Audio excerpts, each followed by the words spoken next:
Semuanya,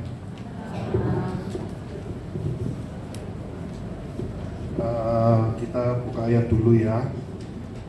Saya bacakan aja di Pengkhotbah 3 ayat 1 dan 2. Untuk segala sesuatu itu ada masanya. Untuk apapun di bawah langit ada waktunya. Ada waktu untuk lahir, ada waktu untuk meninggal. Ada waktu untuk menanam dan ada waktu untuk mencabut yang ditanam. Saya akan ambil satu lagi di Pengkhotbah 8 ayat 8a. Saya juga yang baca. Tidak ada seorang pun yang berkuasa menahan angin dan tidak seorang pun yang berkuasa atas hari kematian. Saudara-saudara, hidup ini kalau misalnya kita ada kiasan ya, hidup ini seperti kita tuh memegang benang. Benang satu dengan benang yang lain, orang masing-masing kita pegang itu tidak sama panjangnya. Ada yang usia sangat senior baru dipanggil pulang. Ada yang bayi yang lagi lucu-lucunya sudah dipanggil pulang.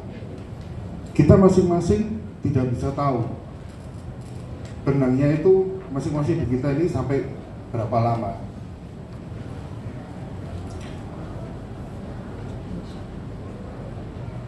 Semuanya itu karena Tuhan yang memberikan kepada kita, Tuhan yang punya daulat atas kehidupan kita. Saya percaya Jelusi ketika dipanggil oleh Tuhan itu berkat dukungan dari doa dan semua teman-teman yang di sini. Saya percaya juga kalau misalnya Jelusi diambil pada saat imannya iman yang terbaik. Saya juga percaya kalau misalnya Jelusi dipanggil ini, dia juga akan menjadi contoh berkat bagi orang-orang yang lain. Seperti tadi Lydia ngomong, meskipun dia di saat dia kesakitan, tapi dia tetap bisa mempunyai iman yang positif, mempunyai imannya tidak gugur. Dia tetap percaya Tuhan itu baik, dia tetap percaya Tuhan itu setia. Itu luar biasa. Kalau ada kekuatan dari Tuhan, tidak mungkin orang bisa seperti itu. Orang bisa menahan kesakitan yang luar biasa, tapi dia tetap bisa berkata Tuhan itu baik.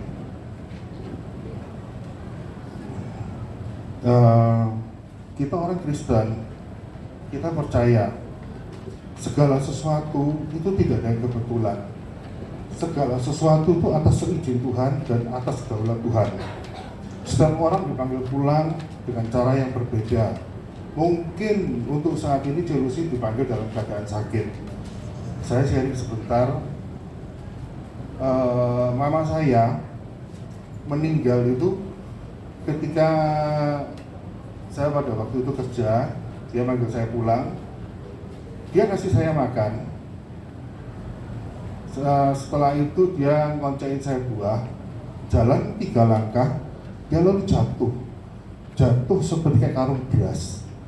Geblok, sudah tidak ada gerak lagi. Lalu saya peluk, wah kenapa?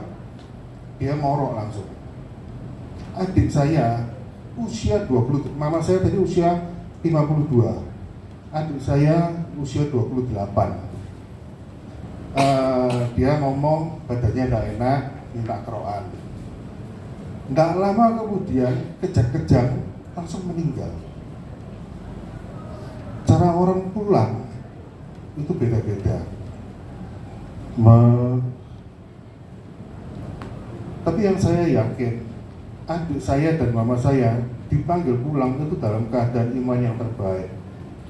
Saya karena kita sering berdoa, Tuhan, ini mungkin doa bisa dicontoh ya buat teman-teman ya. Tuhan, ketika pada waktu keadaanku lagi tak karu-karuan, tolong jangan panggil pulang dulu ya Tuhan ya.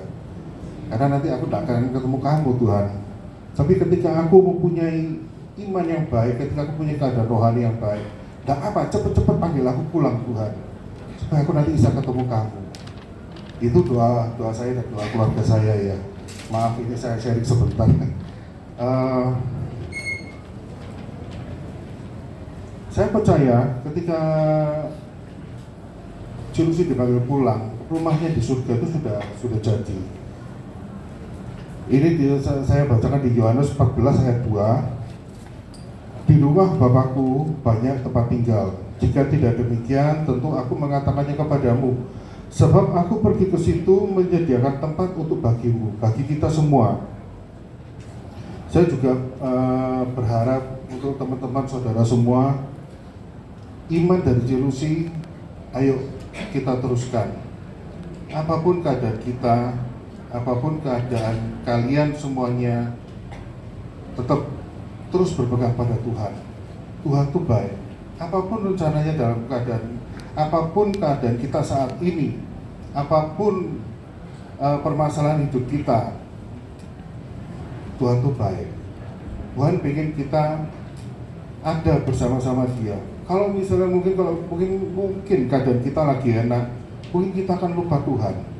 Dan waktu kalau misalnya Tuhan jemput dalam keadaan yang tidak baik, mungkin kita akan tidak bersama-sama dengan Tuhan.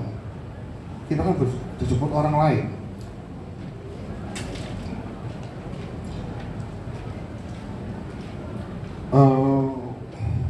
Sekarang saya mau tanya kepada kita semua. Tentu firman ini juga untuk pertanyaan ini juga untuk saya juga. Bagaimana dengan kita?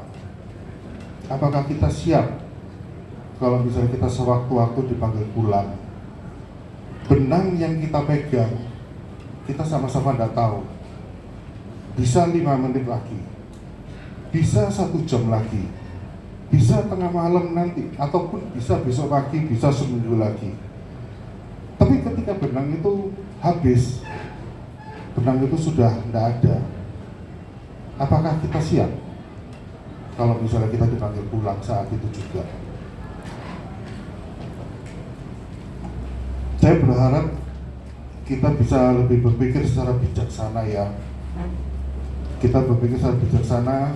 Kalau misalnya kehidupan ini, biasanya yang jadi permasalahan hidup adalah biasanya uang. Lalu kita punya harta, kita punya benda kesayangan.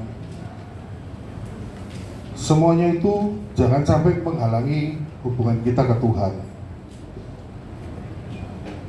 Saya mengajak semuanya untuk belajar dari Jelusi malam hari ini, agar semuanya itu bisa lebih bijaksana dalam mengatur untuk mengatur keadaan kita, keadaan rohani kita. Karena yang terpenting adalah hal yang abadi. Setelah kita pulang ini, kita mau kemana? Bukan yang saat di sekarang ini. Sekarang ini semuanya bersifat sementara. Kalau misalnya kita punya benda kesayangan, misal punya mobil kesayangan, kalau kita meninggal, nggak mungkin mobilnya dimasukkan ke kuburan juga kan? Mobil kan akan ditinggalkan kepada keluarga yang ditinggalkan.